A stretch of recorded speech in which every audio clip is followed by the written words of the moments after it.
नमस्कार मित्रांनो, मी तुम्हाला सांगणार आहे की पेरूची छाटणी कशी केली पाहिजे आणि का केली पाहिजे. तर सगळं त्याच्याविषयी आपण पेरूच्या बागेविषयी सगळी माहिती जाणून घेणार आहोत. तर चला, तुम्ही बघू शकता की या पद्धतीची आपली झाडं आहेत. ही अशी छाटणी केलेली आहे या पद्धतीची. तर पेरूविषयी सगळीच तुम्हाला सविस्तर माहिती मी सांगतच राहतो. तर त्यामुळे ना तुम्ही आपल्या चॅनलला सबस्क्राईब करून घ्या, म्हणजे तुम्हाला आपले सगळे नवीन नवीन व्हिडिओ बघायला भेटतील. पहिली जी गोष्ट आहे की आपली झाडं ही किती दिवसांची आहेत. तर झाडं ही आता ऑलमोस्ट 10 महिन्यांची झालेली आहेत. 10 महिन्याची तुम्ही बघू शकता, हे अशी प्रत्येक झाडं झालेली आहेत 10 महिन्यांची आहेत. आणि जवळपास 400-450 झाडं आहेत आपल्याकडे. तर झाडांची ग्रोथ बघा अशी झालेली, म्हणजे ही झाडं खूप मोठी झालेली होती आधी. कमीत कमी कमरेच्या वरती छातीला अशी गेलेली होती. पण आता छाटणी जी मी आहे ती या लेवलनी केली आहे, जवळपास गुडघ्याच्या लेवलनी. आता तुम्ही बघा नीट, तर या आपल्या बागेला ना कोंब फुटायला लागलेत. हे बघा, फुटवा व्हायला लागलाय. अशा पद्धतीनं फुटवा व्हायला लागलाय बऱ्याच ठिकाणी, म्हणजे एका झाडाला 10 ते 15 ठिकाणी फुटवा झालेला आहे.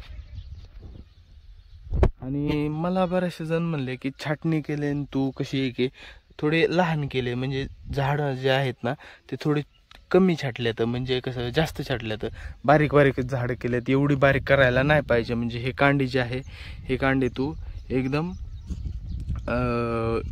मोठीच कांडी छाटलेली आहे, मोठी कांडी ठेवलेली आहे.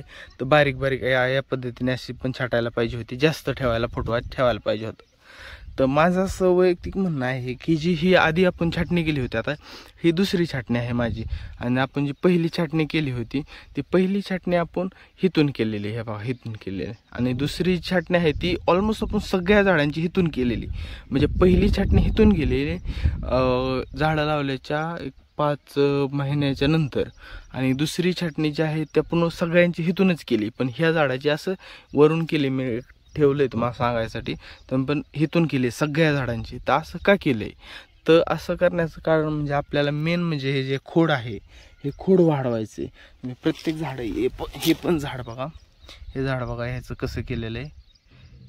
हे बघा, ह्याचं पण इथून आणलेले, म्हणजे ह्याची पहिली छाटणी इथून वरून केली होती, इथून वरून, आणि दुसरी छाटणी खालून केली. खालून करण्याचं कारण म्हणजे आपल्याला मेन म्हणजे आता फोकस करायचं खोड वाढवण्यात.